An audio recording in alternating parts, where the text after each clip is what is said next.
2024 T20 ప్రపంచ cup ఫైనల్లో ఏం జరిగిందో భారత అభిమానులకు గుర్తుండే ఉంటుంది. దక్షిణాఫ్రికా 5 ఓవర్లలో కేవలం 30 పరుగులు చేయాల్సిన స్థితిలో బుమ్రా అద్భుతమైన బౌలింగ్తో సౌత్ ఆఫ్రికా జట్టుకు కళ్లెం వేసి భారత జట్టుకు నమ్మశక్యం కాని విజయాన్ని అందించాడు. ఇక ఈ మధ్య జరిగిన 2026 టీ20 ప్రపంచ కప్ విజయంలోనూ అతని పాత్ర అంతే కీలకం. సెమీఫైనల్లో ఇంగ్లాండ్పై బుమ్రా వేసిన ఆ చివరి 2 ఓవర్లే భారత్ను గట్టెక్కించాయి. ఇక ఫైనల్లోనూ అతడు గొప్పగా రాణించాడు కాబట్టే వరుసగా 2 ట్రోఫీలో అతని పాత్ర అత్యంత కీలకం. అంతేకాదు భారత్కి బుమ్రా అందించిన మ్యాచ్లు, సిరీస్లు ఎన్నో ఉన్నాయి. బుమ్రా టీమిండియాలో ఉన్నంతకాలం ఎంతో భరోసాగా ఉంటుంది. కానీ అతడు నిష్క్రమించిన తర్వాత పరిస్థితి ఏమవుతున్నదే ప్రశ్నార్థకంగా మారింది. టీమిండియా అతడి మీద చాలా ఏళ్లుగా అతిగా ఆధారపడుతున్నామన్న మాట వాస్తవం. బుమ్రా ఫిట్నెస్ సమస్యలతో ఇబ్బంది పడితే ఆ ప్రభావం జట్టు మీద పడుతుంది. అతడు అందుబాటులోకి వస్తే ఊపిరి పీల్చుకుంటుంది. ప్రస్తుతం బుమ్రాకు 32 ఏళ్లు పూర్తయ్యాయి. ఫిట్నెస్ పరంగా ఉత్తమ స్థితిలో లేడు. కొన్నేళ్లుగా అతడి నుంచి పనిభార వాతావరణ జాగ్రత్తగా తీసుకుంటుంది బీసీసీఐ. 2024-26 మధ్య 20 నెలల వ్యవధిలోనే 2 టీ20 ప్రపంచ కప్లు జరిగాయి. అందులో బుమ్రా ఒకే ఒక వన్డే మ్యాచ్ మాత్రమే ఆడాడు.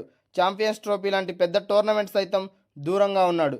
టెస్టుల్లో కూడా వరుసగా ఆడకుండా మ్యాచ్ మధ్య విరామం తీసుకున్నాడు. ఇప్పుడు టీ20 ప్రపంచ కప్ ముగిసింది. వచ్చే ఏడాది చివరిలో వన్డే ప్రపంచ కప్ జరగబోతుంది. అందుకోసం ఇకపై ఎక్కువగా వన్డేలు ఆడనున్నాడు. దీంతో టీ20లకు ఎక్కువగా రెస్ట్ తీసుకోబోతున్నాడు. ఇప్పుడు టీ20 ప్రపంచ కప్ ముగిసింది. వచ్చే ఏడాది చివరిలో ప్రపంచ కప్ జరగబోతుంది. అందుకోసం ఇకపై ఎక్కువగా వన్డేలు ఆడనున్నాడు.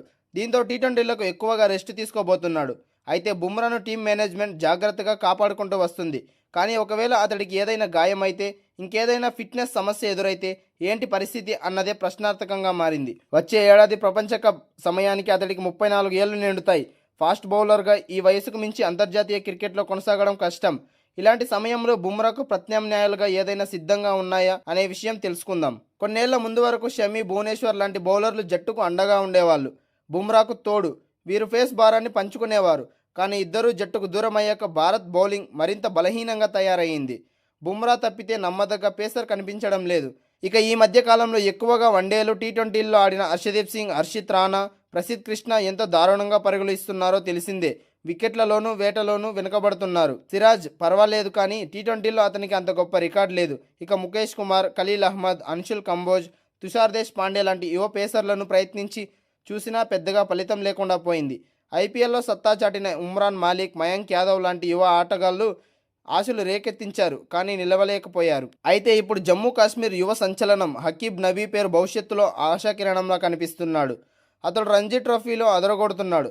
అఖిల్ నబీ జమ్మూ కాశ్మీర్కు రంజీ ట్రోఫీలో మొదటి ఛాంపియన్షిప్ తీసుకొచ్చాడు. ఈ సీజన్లో 10 మ్యాచ్ల్లో 60 వికెట్లు పడగొట్టి సూపర్ అనిపించాడు. రాబోయే రోజుల్లో అఖిల్ నబీ టీమిండియాలోకి దూసుకురాబోతున్నాడు. అతనిపై సౌరవ్ గంగూలీ కూడా ప్రశంసించాడు.